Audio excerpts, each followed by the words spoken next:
እኔ የምልሽ ከኔና ከ5 ሚሊዮን ዶላር ምረጭ ብትባይ ግን ማንን ትመርጫለሽ? አልገባኝም። አንተም ብል ታምነኛለህ ማለት ነው? እንዴት አላምንሽም? ስለተማመንን መሰለኝ ልንጋባ የደረስነው።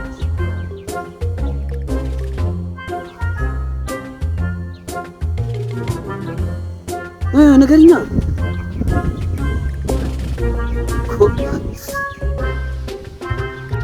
ትኛለሽ ማለት ወይ ለመጠየቅ ሞጣና ወቅሹ ሞጣ ቀራኒው ሚስቱን ከኔና ከ5 ሚሊዮን ዶላር ምረጭ ሲላት 5 ሚሊዮን ዶላሩን ስጠኝና ልቅ ልበል ከህይወት አለችው።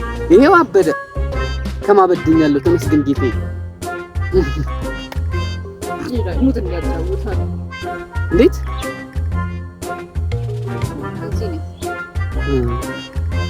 ይገርማል ግን 5 ሚሊዮን ብሩ እንዴት እንዳላጓጓል።